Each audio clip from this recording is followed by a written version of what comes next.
அவனு இந்த பொழப்புக்கு 4 பேர் பொழைக்கிற மாதிரி இருக்கா போய் வேலையை பாரு லூஸ் லூசுட்டா பாரு இதுப்பா ஏடா பேசற லூசுங்கறாங்க பைத்தியக்காரனா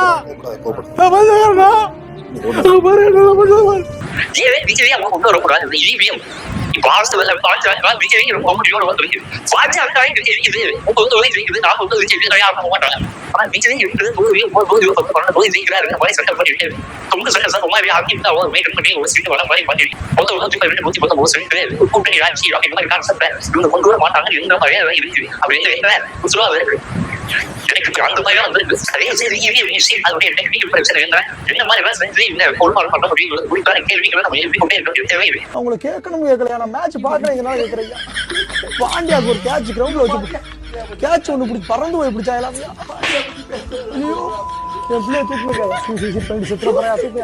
குஜினி மஸ்தி வெறித்தனமா பண்ணிருக்காங்க அப்படியே போங்க சாகட்டும் சாகட்டும். விஜய் இத்தனை நாட்கள் நீங்க குறைத்தி மதிப்பிச்சிட்டீங்களா? இன்னைக்கு வந்து ஒத்துக்கிறீங்களா உங்களுடைய தோல்வியை? தோல்வி இதெல்லாம் ஒண்ணும் இல்ல. அன்டெஸ்டட் நாட் ப்ரூவ்டுன்னு யாரும் கூட்டணிக்கு வரமாட்டு பலம் நிரூபிக்காத அவர் கூட யாரும் கூட்டணிக்கு வர அதெல்லாம் நடந்துச்சு. இல்ல வெத்து வெட்டு செல்லாத நோட்டு இந்த மாதிரி வார்த்தையெல்லாம் பயன்படுத்திங்க. அப்புறம் என்ன ஏதோ ஒரு மண் குதிரைன்னு சொன்னீங்க. வெத்து வெட்டு செல்லாத நோட்டுன்னு ஜெயலலிதா நிரூபிச்சாங்கிறதுக்காக சொன்னேன். மண் குதிரைங்கிறது அது நிரூபிப்பாரு எதிர்கால அரசியல்ல. இப்போ என்ன இப்போ ஃபர்ஸ்ட் ரவுண்ட் ஒரு ஓட்டு வருது.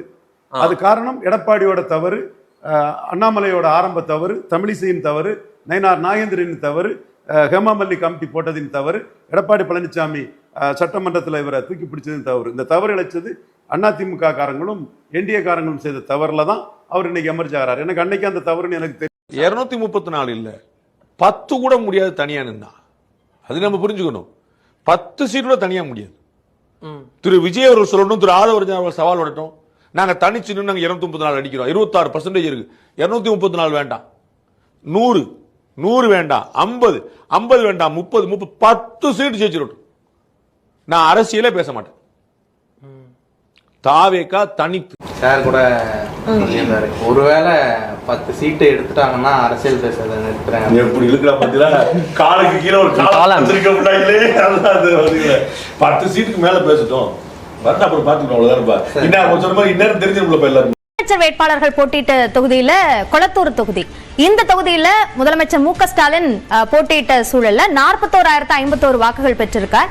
அதிமுக வேட்பாளர் 12,259, முன்னிலை வைக்கக்கூடிய தவேக வேட்பாளர் வி.எஸ். பாபு 49,099 வாக்குகள் பெற்றிருக்கார். வாக்கு வித்தியாசம் என்பது 8,048 இருக்கு. அதாவது மு.க. ஸ்டாலினுக்கும் வி.எஸ். பாபுவுக்கும் ஆன அந்த வாக்கு வித்தியாசம் என்பது 8,048 வாக்குகளாக இருக்கு. எல்லாரும் இருட்டாக போகுதுன்னு அழுகிறாங்கப்பு. நான் சூரியனே மறைய போகுதுன்னு அழுகிறாப்பு. ஐயோ